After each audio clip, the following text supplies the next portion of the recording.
দুর্যোগপূর্ণ রাতে বাড়ি ফেরার পথে আটকে পড়া অসহায় বৃদ্ধ বৃদ্ধাকে নিরাপদে বাড়ি পৌঁছে দেওয়ার ব্যবস্থা করে মানবিকতার অনন্য দৃষ্টান্ত স্থাপন করলেন বিশিষ্ট সমাজসেবী শেখ বাপি। বৃহস্পতিবার তালডাংরার হারমাসরার ঘটনা।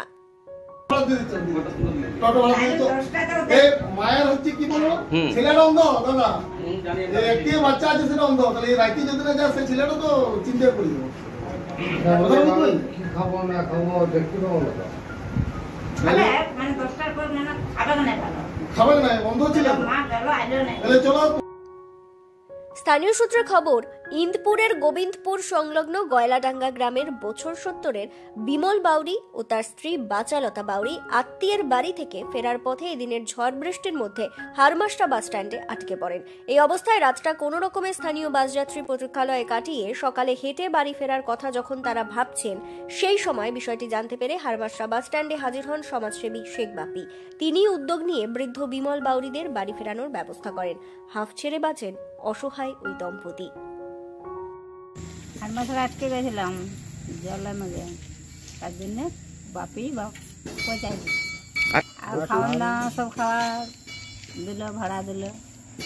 গোবিন্দপুর ওই যে গাড়ি চলে গেল, তাহলে আর গাড়ি নেই তো কি করে যাবো, আটকে গেলাম প্রতিষ্ঠানে।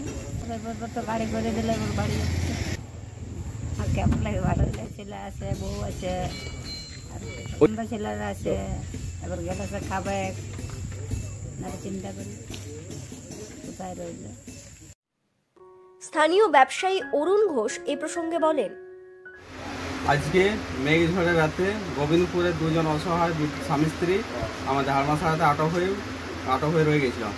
আমরা বাপিদাকে তারপর ফোন করে যে রাখি, তা বাপিদা এসে পর ওদেরকে মিষ্টি খাওয়িয়ে, জল খাওয়িয়ে, তার ওষুধ ডাক্তারের জন্য ওষুধ এনে তারপর গোবিন্দপুর যাওয়ার গাড়ি ভাড়া করে ব্যবস্থা করে দিল। বাপিদের আমরা এই জন্য অসংখ্য ধন্যবাদ জানাই। সমাজসেবী শেখ বাপিকে এ বিষয়ে প্রশ্ন করা হলে তিনি বলেন, মানুষ মানুষের জন্য, এই কথাতেই বিশ্বাস রাখি। অসহায় ওই বৃদ্ধ দম্পতিকে নিরাপদে বাড়ি ফেরাতে পেরে খুব ভালো লাগছে। মানুষ মানুষের জন্য, এই মন্ত্রে আমি বিশ্বাস রাখি। কিছুক্ষণ আগে আমাদের এলাকায় হয়ে গেল ঝড় ও বৃষ্টি। আমাকে এই এলাকার কয়েকজন ফোন করে জানায়, এই দুর্যোগ রাত্রে ইনপুর থানার গোবিন্দপুর এলাকার বৃদ্ধা এই দুর্যোগের রাত্রে আটকে পড়ে। আমি তৎক্ষণাৎ খবর পেয়ে এসে দেখি ভাই অরুণ ঘোষ ও হাবলাদার উদ্যোগে ওরা ওদের দুজনের খাওয়ার ব্যবস্থা করেছে।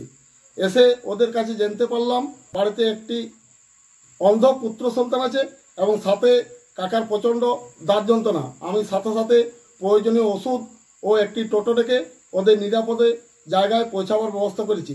এই কাজ করে আজ আমি খুব শান্তি পেলাম। অভিনন্দন, ধন্যবাদ শেখ বাপি। আপনি এভাবেই মানুষের সাথে মানুষের পাশে থাকুন। আপনার জন্য টিম দক্ষিণ বাঁকুড়া দর্পণের পক্ষ থেকে রইল অনেক অনেক শুভেচ্ছা আর অভিনন্দন। ব্যুরো রিপোর্ট, দক্ষিণ বাঁকুড়া দর্পণ, হারমাসরা।